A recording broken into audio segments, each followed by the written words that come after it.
What is going on, everybody? It's Alex coming back in another video. Today, we are rolling with episode 2 of Jamey Roots' interview. It's been absolutely awesome. It's been amazing. And you know what? Today, we're talking about David Culley. We're talking even more about Deshaun Watson and talking about some draft process stuff because trust me, you guys are going to want to tune into this episode and watch every second of it. I'm not saying that to help the analytics out. I mean, obviously, that would help, but I'm saying it for your entertainment. This interview has been absolutely golden. The first part, there was a lot of, some of you guys did bring up a lot of book sale type of promo. This one doesn't really have that much. I'm telling you, it is a really good episode. It's a little bit shorter, so I want you guys to enjoy every second of it. We're going to be posting the full one as well, just randomly, probably Sunday or something. But have fun, guys. Really do enjoy this episode because it was a blessing to make. You guys are roasting me for saying that it's God's blessing to have him on the show. I mean, look at the subscriber count. Do you think that I should have been interviewing the Texans guy? No. But, hey, I took full advantage of it, and I hope you guys really do enjoy it. So I'll see you on the far side. Peace. What led to the signing of Culley for you guys? Because I know there are guys like Eric Bieniemy out there. There, of course, was the Rams defensive coordinator that just went to, of course, the other Los Angeles team. There was a lot of, I'm pretty sure the Bills defensive coordinator was also in talks with going around, Robert Saleh. What made you guys want to go after Culley the most? Well, I was involved early on in the search process, and David's name was absolutely on the list. Yeah. Once Nick was hired, that became his job. Him and Cal going out and finding the coach. So we were favorably predisposed to David Culley, but exactly what the details were as to why he was the final choice, that's a question better for somebody else. Okay, that's fair. So right now you're in a division with, of course, the Colts. So obviously one of the greats just retired from Indianapolis, Phillip Rivers. How do you think that they should be progressing in, of course, an ever-growing division with, of course, every single team essentially will have a starting caliber quarterback as of this next fall, Trevor Lawrence. And then, of course, Indianapolis, they're kind of down to Jacob Eason at this point. So what do you think that their move should be, their best move should be in order to remain relevant in your own division? Since you guys know. Overall, I'll tell you, that is a really great organization. Yeah. It's a great football team. Mm-hmm. Chris Ballard is an outstanding general manager. Frank Reich is just an amazing coach. Oh, yeah. The quarterback is probably the question mark that they've got to resolve. Mm-hmm. But I just, hate to compliment the folks that we go head to head with twice a year, but they're really good. And it'll be a big challenge for us. I chose them to go to the AFC Championship. I'm going to be honest. I thought they're going to go. They're a really good organization, and they love to build a line. Speaking of building the line, you guys do have the number one, arguably, left tackle in the entire NFL that you did trade. Right now, the number 3 overall pick plus last year's pick 4. So do you think that was worth it, given the fact that, of course, you guys are not going through the best stretch throughout your entire organization's career? Do you think it was worth it given the draft? I can't get into the X's and O's and pluses and minuses, but I will tell you, when you look at a football team, there are 2 positions that rise above all others. I mean, the quarterback and the left tackle. Yeah. And the good Lord only made so many of those guys, right? And everybody who doesn't have a quarterback or a left tackle is trying as hard as they can to get a marquee quarterback and a left tackle. Yep. So that's the blessing, is regardless of, how you evaluate the deal, that's for somebody else to do. You have those 2 positions locked up, which is a great situation to be in. Obviously. So obviously you have both those 2 positions locked down, hopefully for next season. Obviously the future, we don't know, but the future is hopeful for Deshaun to be coming back. And then you have Laremy Tunsil there.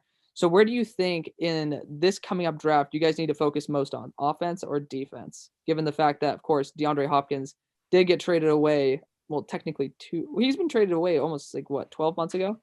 So obviously with his departure, which side is more important? Which side? Alex, you're always trying to build on both sides of the ball. And so it's way too early to be drawing conclusions. The guys are, doing Senior Bowl and lots of tape work. And then you got the combine. So there's a lot of time that needs to go by before we could we could prioritize what we want to get accomplished. And that's the interesting thing about the draft is you can have an idea of what you want to go get accomplished, but you never know who's going to be available when you select, right? And so you got to be very disciplined with your draft board and make sure you don't overreach for a player. Yeah. The saying, and it's cliche because it's true, the best available athlete, right? So when you select, if you're really true to your board, you're going to pick the best available athlete. And if not, you're going to trade out of that position, either backwards or forwards, in order to get who it is you really want. Okay. So do you think that, let's just say Deshaun stays, and let's just say do you think that if he does stay, he will have a big impact on the drafting strategy, similar to how Patrick Mahomes dictated their first round pick with Clyde Edwards-Helaire? Or do you think that maybe still the power will still be more in the GM/player personnel type of people? I love where you're heading, Alex. But I got to tell you, my eyesight is right on number 4. Okay. Not going anywhere. Yep. If we ever have to deal with that situation, then we'll have to restack things. Yep. But right now, it's having number 4 play in battle red and deep steel blue and liberty white. Okay, so with all that said, obviously we have a guy in Bill O'Brien who he's an amazing coach from Penn State, right? He was a pretty solid head coach. People have some very big issues with his GMing. Obviously, we're not. But he won a lot of football games for us too. I'll remind you. He definitely did. He had he have a winning record as well? Like he did a pretty good job. We won 4 out of 5 divisions with him. Yeah, no, he definitely is a very talented coach. And just so you know, it's really hard to win in this league. Yeah, I know. As time progresses, more and you'll think that Mitchell Trubisky is like bottom tier quarterback, but I'm telling you, probably 10, 15 years ago, his talents are amazing. Like it's crazy how the league continues to evolve with talent and stuff to where it's like the best teams don't ever have a guaranteed win. It's just right. It shows like why Deshaun Watson and Patrick Mahomes is so special is because they can put you over the top when everybody's neck and neck. That's why these games are so fun and exciting because you walk in and the worst feeling to have when I walk in on a Sunday is there's no way these guys are going to beat us. Yeah. That's how I know we're going to lose, right? Because you underestimate it's natural to underestimate your opponent. But each team's got outstanding players, and on any given Sunday, and the other thing about the league is the NFL is the greatest reality TV show program ever. It's better than Big Brother. It's better than Survivor. It's better than the Bachelor or the Bachelorette. Yeah. Just think about it in the Bachelorette. Okay, so Joe doesn't get a rose from Susie, and Joe is in a limo, and you never see him again. It's true. But Bill, he goes to the wire, and he gets to marry her, but you never see them again. Yeah. When this season ends, everybody is 0-0 again. And you have a chance to retool and go after it again. You see us again, which is so cool. And each season is like a lifetime. And you know what? No team from one season to the next is the same. There's the 2020 Houston Texans. You have to put that on the shelf. Yeah. We're now building the 2021 Houston Texans. Which can be completely different than what we did a year ago. Okay. So obviously we've even seen that in the past year. You've looked at the Washington football team and the Carolina Panthers completely change who they are within 1 year. I mean, about a year ago, we were talking about the Washington formerly Redskins being called a racist, disgusting organization. And then all of a sudden, didn't they get an African-American female assistant coach? And an African-American president, and their coach got cancer and battled through that courageously. Their quarterback came back from just a career-ending injury. Yeah. They were the best story in the NFL. Exactly. And just like that, they're different. They're rebranded. So I can definitely get where you're coming from because we do hear things from Andre Johnson talking how bad the organization is. You hear in the media how Bill O'Brien has destroyed the Texans. Obviously, but I mean, but people have short memories, right? We just got to start getting things right more often than not going forward, and we'll be fine. Obviously, people are so impulsive and so short-term memory that, like, by the time you'll hear even like Stephen A. Smith be like Antonio Brown's the best guy in the world, and then like 3 weeks later when a tweet comes out, he's like, I've never been so disgusted in a human being in my entire life. It just switches off and on. Obviously, that's the whole entire point of the media industry. It's just that's their job. That's what they do. They create interest. Yep. They just have to latch on to like short-term impulsive emotions and just get our attention, which I don't really blame them for. But as a person who likes real football talk, it does get a little bit annoying sometimes. I must admit, I stopped watching First Take, but I am starting to get tired of Greeny talk about how amazing Sam Darnold is every week. I'm going to be honest. I love Sam Darnold's potential, but it irritates the crap out of me when I hear that he's better than Joe Burrow and Patrick Mahomes. Well, Alex, I can't wait till 10 years from now when you're on First Take and I'm watching you. So that would be entertaining. I don't know if I could handle Stephen A. I would go off on him, but maybe Max Kellerman and I could go at it. That'd be fun. But obviously, I think that, we're going to go on maybe one more question. This one's going to be less football related, just to keep the video short, just so we can just relax, enjoy our lives. Obviously, you're on vacation, so obviously want you to relax and enjoy your time in Utah. But this was something that we talked about before, just you and I. Can you just tell me and the rest of us the importance of an education? Because you got a BS as well as an MBA, I believe, from, of course, 2 very prestigious schools. Can you let me know and the rest of us how that impacted your career, job-wise, and all that, and how it affects you to this day? Yeah, so it's interesting. Going back and getting an MBA, I didn't realize how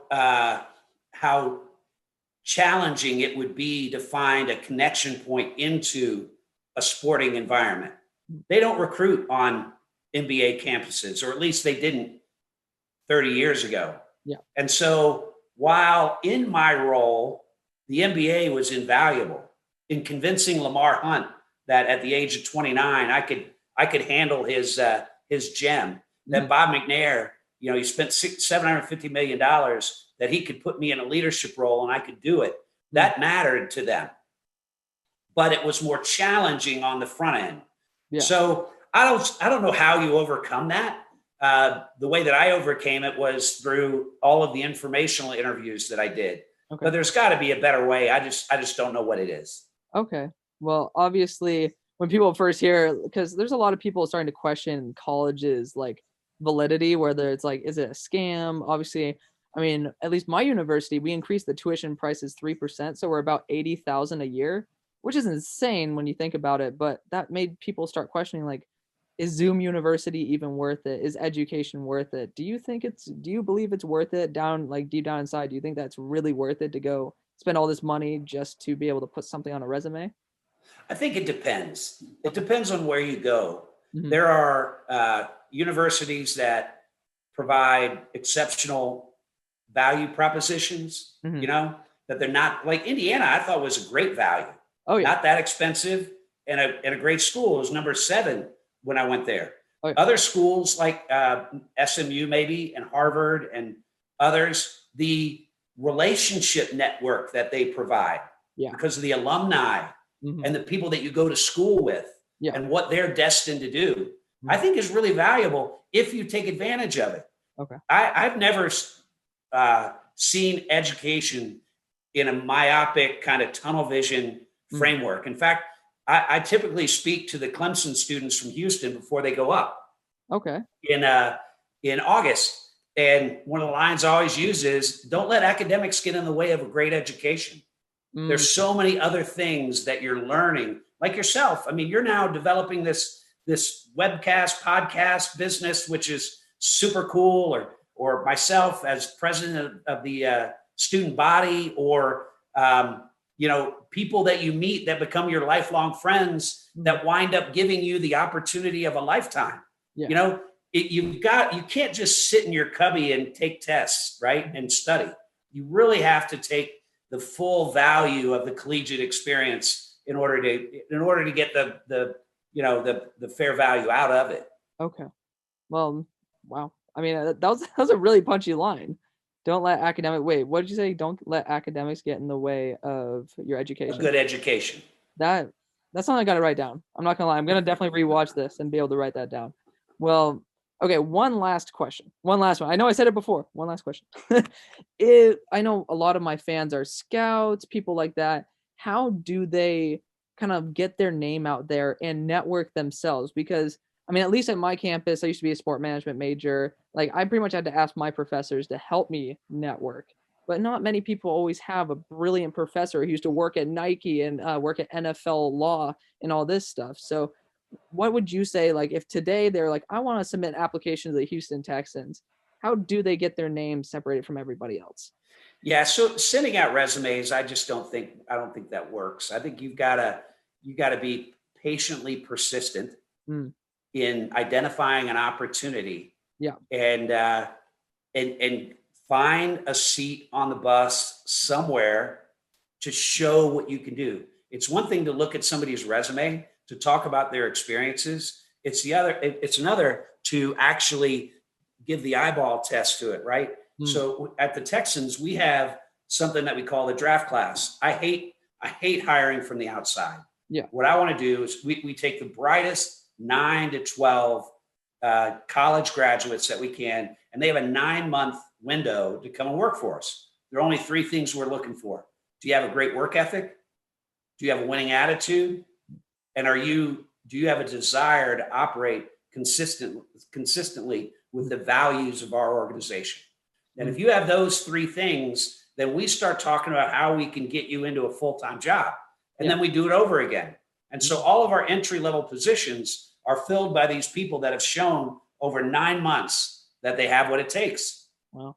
There are a lot of paper tigers out there. Yeah. But you spend 9 months with somebody, you know their heart, you know their passion, you know their determination, their perseverance, all the things that it takes to be successful in this business. And so the key for people wanting to break in is find a way to get a seat on a bus. It isn't about a resume.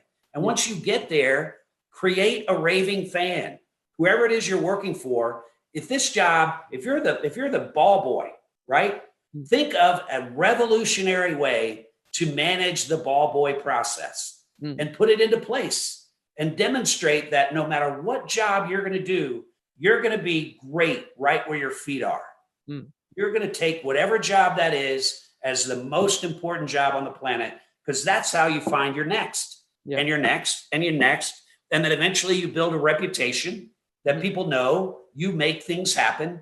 You're serious. You're a player, and it just, as long as you continue to succeed. But the challenge is you're only as good as your last interaction. So it has to keep going. You have to keep stacking successes on top of each other. That makes sense. I guess that's why you have to continue to adapt and just keep working. Because, I mean, work never stops. Grind never stops. No. Nope. All right. Well, Jamey, thank you so much for coming onto the channel. I really do appreciate it. I'm sure that we all are appreciating this. This will probably be a 2-part series. So it'll drop probably tomorrow, and then the next day. So I'll definitely let you know about it. But I just wanted to thank you. I know all of us thank you. So really do appreciate it again. Thank you guys so much. And thank you so much for your time. I appreciate you, Alex. You're doing a great job and admire you for your initiative. Thank you. Admire you for your hard work and continuing to work, even though the media and all the words try to say that you guys aren't working. So, well, the Houston Chronicle said Jamey Roots likes to have his serving of Texans sunny side up, And I mean, what good does it do to be down, right? I mean, exactly. I mean, life is how you perceive it. There's always a lot of people who have it a lot worse. So, I mean, there's always some place to go up, especially if you're at rock bottom. There's always time to go up. So I'm excited to see the Houston Texans in 2021. You have a good day, and I'll see all y'all on the far side. Peace. Go Ponies. Go Ponies.